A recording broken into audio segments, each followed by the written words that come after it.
Bonjour à tous, j'espère que vous allez bien. On se retrouve aujourd'hui pour une nouvelle vidéo sur Gran Turismo 7, une vidéo dans laquelle je vous propose de tester les 3 nouvelles voitures de la mise à jour 1.35, à savoir l'Aston Martin Valkyrie, la Subaru Impreza WRX ST de 2004 et évidemment aussi la Mitsubishi Lancer Evo 3. 3 nouvelles voitures très cool, même si je crois que la Subaru et la Mitsubishi Lancer sont des retours d'anciens Gran Turismo, alors que la Valkyrie est une vraie grosse nouveauté. D'ailleurs, vous me direz en commentaire lequel de ces 3 modèles vous avez préféré, en sachant qu'évidemment, je sais dans ma communauté, il y a des fans de japonaises, des gens qui détestent les supercars, donc peut-être que dans ma communauté, le résultat sera pas si évident que ça. Évidemment aussi, vous pouvez laisser un petit like et vous abonner si mes contenus vous plaisent, comme ça la prochaine fois que je fais une vidéo, vous serez notifié. On va commencer du coup le review par la Subaru Impreza WRX ST de 2004, que j'ai acheté neuve à 50 000 crédits. Sachez que vous pouvez la trouver également dans le marché de l'occasion à 42 000. Je préfère acheter des voitures neuves quand je peux, mais si vous voulez faire vraiment des économies, elle est dispo au marché de l'occasion. On commence par l'Impreza que j'ai acheté il y a un instant à 50 000 crédits. Cette voiture fait 291 chevaux pour 1450 kg. On a évidemment les 4 roues motrices, 0 à 100 en 5 secondes et demie et une vitesse de pointe aux alentours des 250 km/h. D'ailleurs, je ne sais pas de quelle version précise il s'agit. Oula, ça glisse un peu, de cette Impreza WRX ST, puisque je savais qu'il y avait donc sur le moteur 4 cylindres de 2,5 litres, des versions 280 chevaux, des versions 305 chevaux, mais j'ignorais qu'il y avait des versions 290. Alors si quelqu'un sait précisément laquelle c'est, dites-moi en commentaire, c'est toujours intéressant, puis si un jour je la reteste dans un autre jeu, je saurai au moins précisément quel modèle c'est. Bon, après, d'origine, la voiture grippe très bien, de toute façon, c'est une 4 roues motrices, donc on va dire qu'au niveau des réaccélérations, il n'y a pas de souci. Ça souvire un petit chouïa, comme vous pouvez le voir, on a quand même tendance à aller un peu tout droit. C'est pas horrible. On entend bien le turbo d'ailleurs aussi, on verra ce que ça va donner avec les améliorations, mais déjà d'origine c'est quand même assez violent. Donc je pense qu'avec les améliorations, si jamais il y a des améliorations extrêmes là-dessus, ça va être vraiment vénère. Il me saoule un peu avec sa Corvette lui. On va voir si on arrive à le doubler. Bon, non. La Corvette est beaucoup plus puissante, la Corvette est beaucoup plus vieille aussi, mais en accélération pure et dure, c'est compliqué. Donc ouais, d'origine ça souvire un petit peu, mais après, à part ça, l'accélération est très bonne, le freinage est correct. Les suspensions sont peut-être un chouïa mollasse, on verra ça avec les améliorations et avec les réglages. Mais globalement, c'est une voiture qui est, je crois, un peu en dessous de 500 pp. Donc pour un peu moins de 500 pp, c'est quand même, je trouve, une très bonne base. Donc écoutez, on va aller regarder un petit peu les customs, et puis on va tester avec la voiture améliorée tout simplement. Ok, voyons voir niveau custom ce qu'on a. La bonne nouvelle c'est qu'on a de custom sur les 4 faces de la voiture, donc ça c'est chouette. On a 2 kits dispo à chaque fois, je pense qu'on va mettre le kit type B complet, comme ça sera vraiment, on va dire, voiture de course. Et puis je crois que de toute façon sur Gran Turismo 7, si on veut les paramètres d'aéro, faut mettre le type B. Bon, par contre côté aileron, il n'y a pas grand chose qui me plaît, donc on va laisser celui de stock, qui est plutôt sympa. Puis on va regarder les autres customs, grille avant, ok. Ah, ok, donc ça supprime le T-Badge STI. Ok, plutôt sympa. Donc écoutez, je vais, maintenant que je vous ai montré la customisation, améliorer la voiture, regarder éventuellement les jantes, et puis on se retrouve de suite pour la tester avec les améliorations. Allez, c'est parti. Avec la Impreza améliorée, on a 567 chevaux pour 1100 kg. Donc la puissance, ça fait x2, le poids fait moins 300 kg. Et puis au niveau des pp, on est à 741. Donc c'est plutôt pas mal, même si globalement sur Gran Turismo 7, une voiture 700 pp stock, bien équilibrée, en général plus de chances d'être performante qu'une voiture qui est poussée en 700 pp. Donc c'est pas forcément vrai pour toutes les échelles de pp, mais ici c'est plutôt vrai. Beaucoup plus maniable. Alors après on a les gommes courses aussi tendres, forcément ça change énormément les choses, sachant que de base cette voiture là est en gomme on va dire classique. Donc c'est peut-être aussi pour ça d'ailleurs qu'on avait un petit peu de sous-virage. Maintenant on a aussi le kit aéro, on a plus d'appui et tout. La voiture devrait quand même bien me passer un peu partout. Franchement, les sons de Gran Turismo 7 avec les échappements en course et les retours de flammes, c'est 1000 fois plus réaliste que sur Forza Horizon 5. Je sais que des fois certains se plaignent de l'aspect de Gran Turismo 7 en disant que c'est pas forcément le plus beau jeu en termes de réalisme graphique et ont tendance souvent à comparer à Forza. Alors sur les sons de Gran Turismo 7 avec la voiture améliorée, c'est beaucoup plus vivant. Bon, la voiture elle a vraiment la patate maintenant. Après, je pense que de toute façon, la voiture la plus performante qu'on va tester dans cette vidéo, c'est la Valkyrie. Mais quand même, 740 pp pour une caisse qui de base passait en dessous de 500 pp d'origine, c'est plutôt bien. Bon, on va aller un petit peu plus loin ici, juste pour faire une petite pointe au bout de la ligne droite, voir combien on chope ici. Bon, je pense que la voiture doit choper sans problème 300 km/h, sachant que là on n'a pas les nitros. On fait une petite pointe à 270 quand même, c'est plutôt cool. Ok, on passe à la Mitsubishi Lancer, du coup c'est une Evo 3 GSR, vous pouvez l'obtenir d'occasion, elle est à 100 000 crédits, donc c'est pas donné si on compare avec la Subaru Impreza, qui coûte 2 fois moins cher en neuf. Mais celle-ci est un peu plus ancienne et un peu plus rare, hein. C'est une voiture de 1995, si je dis pas de bêtises, celle-ci. Donc c'est un peu moins performant que l'Impreza, on a genre 270 chevaux au lieu de 290. On a un poids qui est similaire par contre, mais du coup, vu qu'on a moins de patates, l'accélération est un peu moins bonne, hein, 0 à 100 en, si je dis pas de bêtises, presque 6 secondes et Vmax plutôt aux alentours des 240 que les 250. Donc quoi qu'il en soit, ça c'est une voiture très très cool, même si, perso, je vous avoue que c'est pas du tout ma génération Lancer préférée. Vraiment, je kiffe la 6 et après, bon, la 8 qui sont vraiment, je trouve, ce qu'a fait le mieux tout simplement Mitsubishi côté Lancer. La 8 et la 9 éventuellement.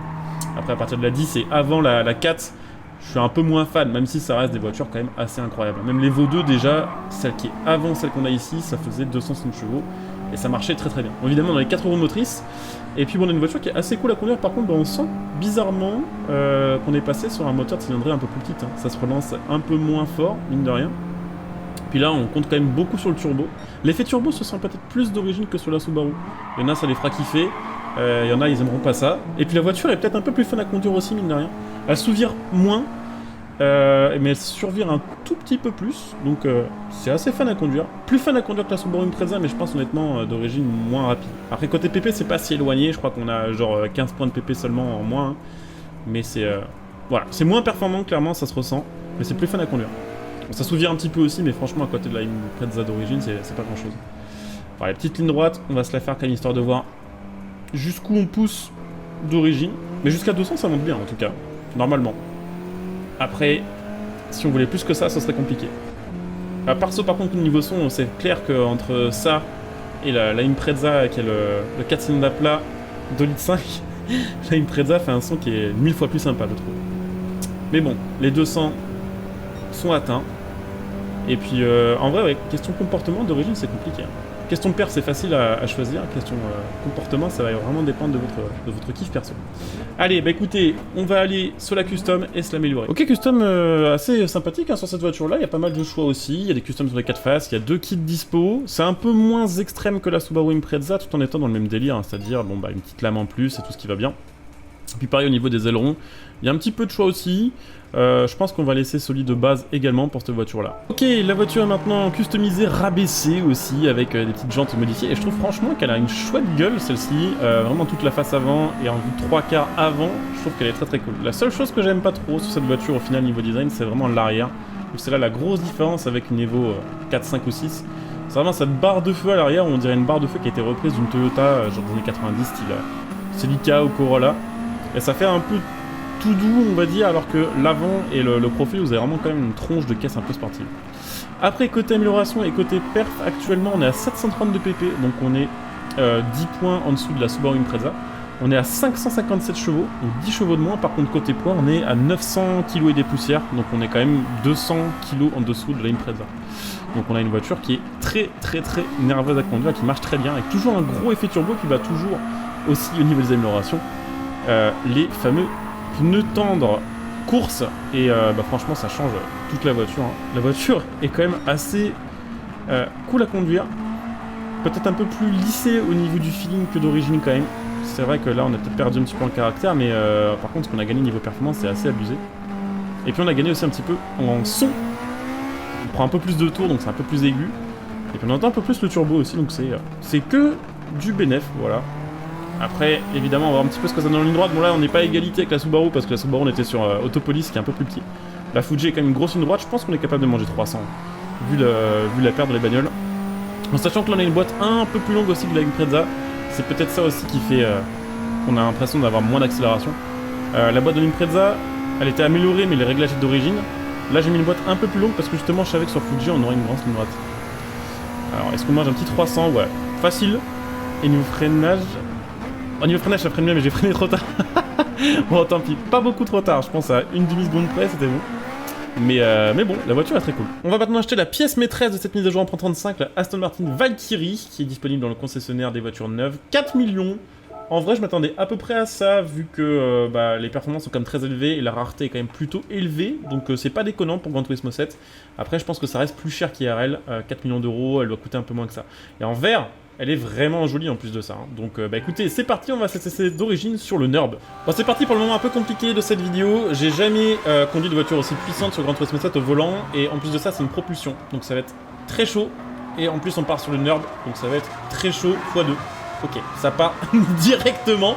La voiture a une fiche technique de fou furieux. J'espère que ça va avoir une conduite de fou furieux. Clairement, de base V12 hybridé. Alors V12 6.5 cylindrée, qui de son côté, je crois, est Atmo.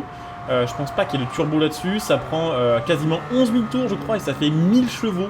C'est incroyable. Je pense que dans les voitures modernes, bon, déjà, il n'y a plus beaucoup de choses qui sont en V12. En V12 Atmo, il y en a encore moins. Et en V12 Atmo qui sort cette puissance, je crois que c'est à peu près la seule. En plus de ça, on a une hybridation. Donc au total, c'est quasiment 1200 chevaux pour 1000 et quelques kilos. C'est extrêmement léger en plus de ça. Boîte 7, propulsion, si je dis pas de bêtises. Alors, je sais pas en vrai, à vérifier, mais je me demande si, vu qu'elle est hybride, il n'y a pas un peu de coupe qui passe par les roues avant. Parce qu'elle burn pas tant que ça. Hein. Je m'attendais à ce que ce soit vraiment l'enfer à conduire. Et pour l'instant, ça passe encore à peu près. Oh, l'accélération c'est assez insane. Hein. Voilà, beaucoup d'appui en plus de ça. Forcément, vu que la caisse est quand même pensée pour faire du circuit. 0 à 100, 2 secondes 5 et vitesse de pointe 400 km/h. Et ouais, la voiture est monstrueuse en fait. Je m'attendais pas à avoir ce feeling avec cette voiture là, je pensais que j'allais serrer les fesses pendant tout le pendant tout le nerd, à devoir être concentré de fou, mais en fait la voiture elle est incroyable pour ce genre de tracé parce que dès qu'il faut de l'appui, genre allez, mais elle est parfaite. Il n'y a pas tant de virages que ça ultra serré sur ce circuit là, et on peut vraiment, on va dire du coup se concentrer sur cela. Le feeling est vraiment incroyable, hein. C'est une voiture que je vous encourage vraiment à tester au volant parce que c'est un truc hors du commun sur GT7. Alors en vrai, ça va être encore autre chose, bien sûr, mais déjà rien que là sur GT7, les réaccélérations et le feeling d'avoir une caisse qui répond parfaitement au volant, c'est un truc qu'on trouve pas beaucoup. Ça me rappelle un peu mes premières games sur Motorsport 7 au volant avec la Ferrari FX6. Ok, il s'est planté, hein, comme quoi le gars a peut-être plus de mal que moi au final.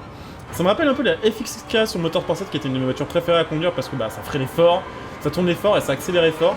Là, c'est le même délire en fait. C'est vraiment, je pense, la première fois que j'ai un feeling comme ça sur GT7 au volant. Et elle est vraiment insane. Pour le coup, même, on va dire, en dehors des performances, juste pour le feeling qu'elle a, ça passe, ça passe, ça passe. Ça passe pas, ça va passer. Juste rien que pour le feeling, en fait, cette voiture faisait 4 millions. Et je pense qu'avec les améliorations, les PP vont décoller. D'ailleurs, je sais pas si de base, on serait pas déjà en gomme course, peut-être en médium ou un truc comme ça, parce que la voiture, elle tourne bien mieux et elle a un grip bien meilleur que sur... Ah bah non, en fait, je vois en bas de l'écran, on n'est pas du tout en gomme course, en fait. Ok, alors le grip, avec les pneus stock, il est comme ça, j'ai hâte de voir ce que ça donne avec les gommes course, en fait. Parce que là, c'est monstrueux. Au final, on a réussi à passer premier, alors que je m'attendais à galérer mes grands morts. Vraiment, testez-la, elle est vraiment top celle-ci. Bon, je vous ai passé la phase de customisation de la voiture, bon, parce qu'il n'y avait rien à montrer, tout simplement, il n'y a rien à customiser sur cette voiture-là. Et puis la phase d'amélioration, c'était assez rapide, parce que bah, la voiture est déjà tellement haute en PP de base qu'il n'y a pas 50 améliorations dispo. Mais quand même, on a quasiment 1500 chevaux maintenant, et on a passé les gommes tendres, et puis on a tout amélioré globalement, donc là on est à plus de 900 de PP. Et surtout, je viens de capter un truc, en fait il y a une jauge de dépassement, j'avais pas fait gaffe, il y a en gros, je sais pas comment on peut dire ça, c'est l'équivalent de nitro mais hybridé en électrique sur les voitures hybridées de Gran Turismo 7. Donc on aurait pu avoir encore plus d'accélération que ça d'origine. Et globalement là, on va avoir vraiment je pense une grosse accès. J'ai pris le Mans parce que je me suis dit bah tant qu'à tester une caisse qui peut manger 400, autant les manger quoi, donc on va voir si on arrive à les faire en ligne droite. Je pense que oui, hein, vu l'accès de la voiture et vu les réglages que j'ai mis. Sachant qu'en plus j'ai quand même un peu augmenté l'appui pour être sûr que ça passerait. Donc ça va peut-être un peu castrer la VMAX, mais je pense que l'accélération jusqu'à 400, ça va le faire très largement, très facilement. Déjà à 370 ici. Et bah, en plus de ça, avec la gomme tendre maintenant, c'est une F1 de bordel. Donc perso, cette mise à jour au final je la trouve très cool. Dans le sens où je sais qu'il y en a plein parmi vous qui trouvent qu'il n'y a pas assez de matchs sur Gran Turismo 7 et qu'il n'y a pas assez de contenu quand ils font une match. Mais en fait sur Gran Turismo 7 il y a un truc que beaucoup de jeux n'ont pas, c'est un bon feeling tout simplement, une physique agréable et des vraies sensations, mine de rien au volant, même à la manette. En plus de ça on a des voitures qui sont jolies, on a des voitures qui font des sons très corrects. Et ça il y a plein de jeux qui le réussissent pas aussi bien que ça, du coup j'avoue que je préfère peut-être parfois un peu moins de contenu ou du contenu un peu moins fréquemment distribué, mais passer un vrai bon moment quand je teste les nouveaux contenus tout simplement. Donc en tout cas, j'espère que la vidéo vous aura plu. Si c'est le cas, je vous invite comme d'habitude à soutenir la chaîne via tous les moyens gratuits que vous connaissez. Vous pouvez bien sûr me retrouver sur Twitch par exemple pour les prochains lives, donc n'hésitez pas à venir me follow, à utiliser votre Prime pour soutenir la chaîne gratuitement. Vous pouvez évidemment utiliser mon lien Instant Gaming pour acheter vos jeux moins chers et vos cartes d'abonnement. Voilà, tout en la chaîne gratos par la même occasion, donc n'hésitez pas à acheter un petit coup d'œil.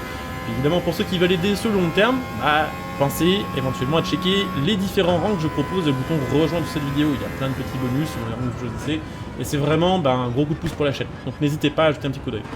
Voilà, de mon côté, je m'arrête là, j'ai passé un vrai bon moment avec la Valkyrie, j'espère que la prochaine mage ajoutera ce genre de voiture, c'est vraiment un kiff. En attendant, portez-vous bien, bon jeu à tous, ciao.